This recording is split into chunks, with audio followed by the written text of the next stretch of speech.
How do you develop confidence when getting started with something new? What's up, everybody? In this episode, I want to share some things that I'm doing to help me develop confidence as I'm starting off with the podcast.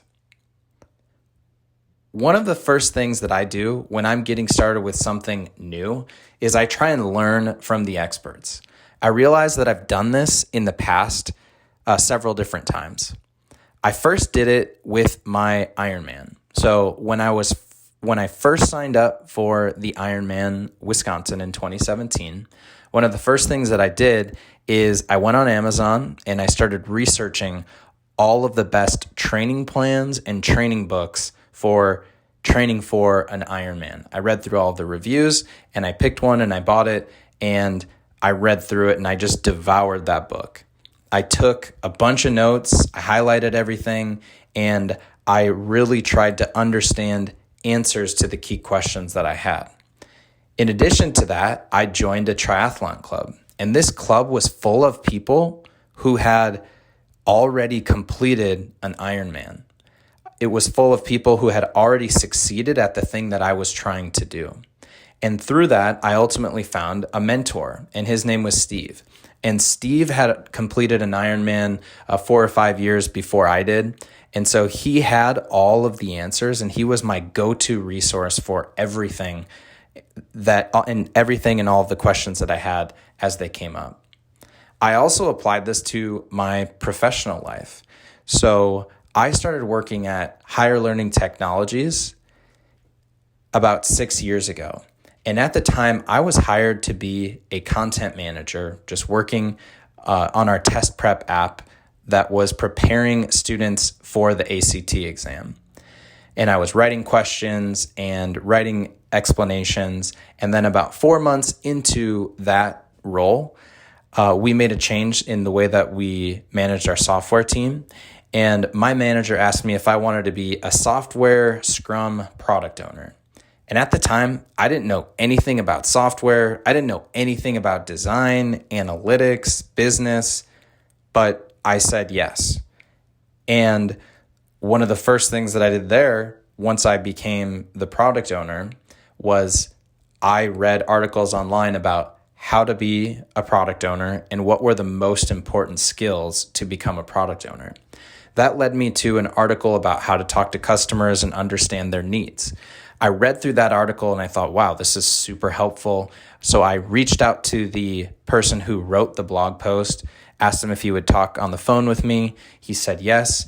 And over that first year, I ended up talking to him maybe once a month for a year.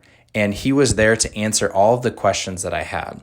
And I was in Iowa. I didn't have any experience with software and product management, as I mentioned, but he was in Silicon Valley working as a product manager.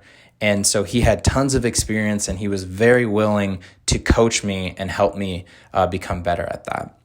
In addition to that, I got certified as a Scrum product owner. So I took a 2-day workshop and took a test and became a much better product owner. I also attended different workshops in New York, and I listened to a lot of audiobooks. I listened to video courses, and doing all of those things and learning all of those skills, it gave me a lot of confidence.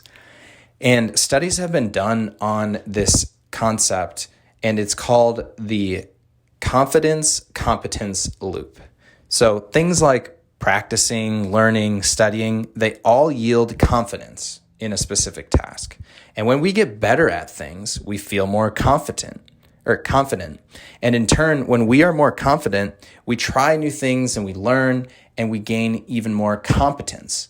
So the confidence that we develop when we learn something new leads to competence in that task.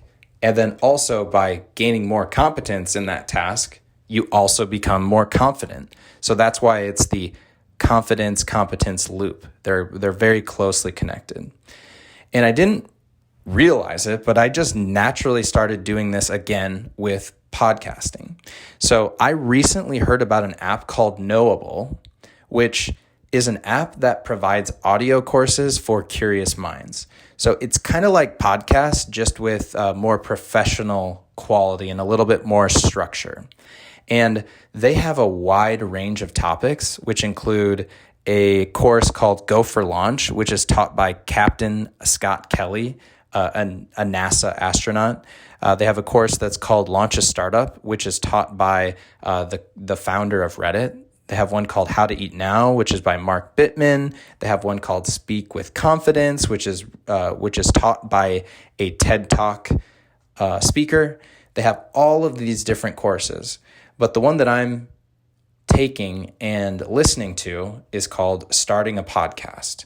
And this Starting a Podcast audio course is taught by industry leaders from NPR, Vox, Radio Public, Stitcher, and tons of other areas. And they share their wisdom and teach you how to create a podcast that listeners will love.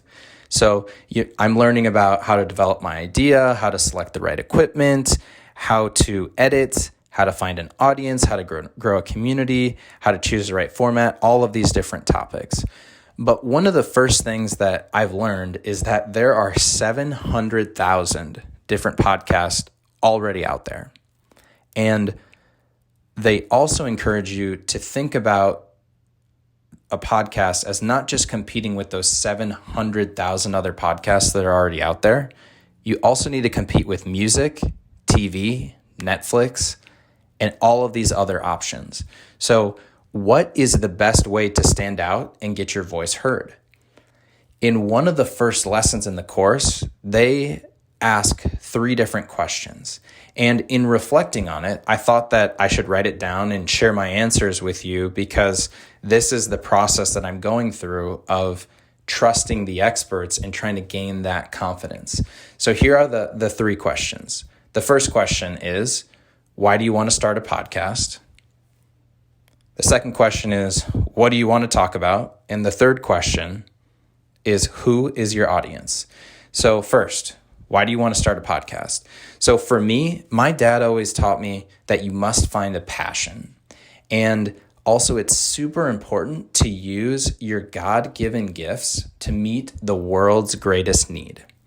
And I believe the world needs people to be encouraged to become their best. Because when people are at their best, that's when amazing things happen. And I also believe that endurance events like triathlons, marathons, etc., can help people become their best, because I've experienced it. And when you succeed in one area of your life, like triathlons or like endurance, and you develop momentum, that carries over into every other area of your life. And I want more people to hear and understand this message.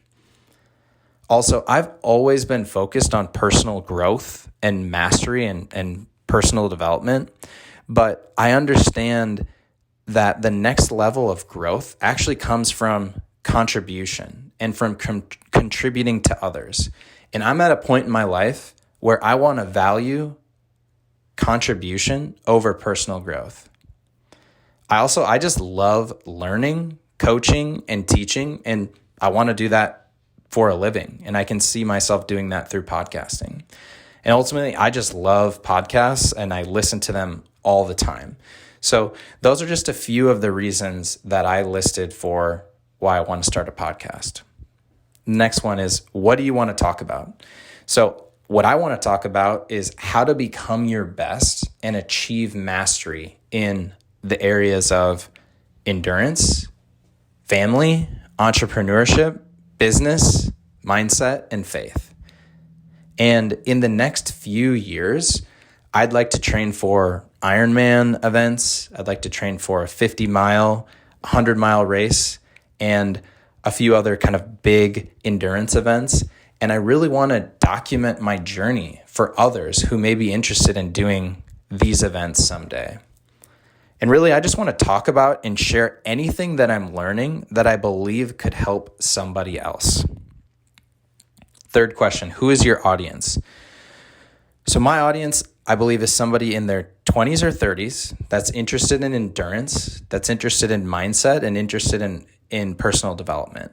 It's somebody who wants to become their best, but they might be held back by fear, uncertainty, or they just don't know where to start. So there you have it. Those are my answers to the key questions that I've been asked so far in my course. And I think this is valuable because if you can teach something to somebody else, then you really understand it. But I want to bring it back to you. What's something new that you're trying to achieve right now? And what's one thing that you can go out and learn to gain a little bit more competence or confidence in that area? Take that first step, learn something new, and become more competent or confident. And that's what I have for you today. I also have this request. That third question about who is your audience is such a critical question for me right now. And if you're listening to this, I would love to connect with you, hear more about your goals and what type of content is interesting to you. Because if I'm able to connect with you and understand that, then I can speak to that and I can create content that will be more helpful for you. So go ahead and just text me at 608-770-3437 and say, hey, and tell me you're a listener. And I would love to connect with you so that I can create more content to better serve you. So that's what I have for you today. I hope that was helpful. So talk soon and have a great day, everyone.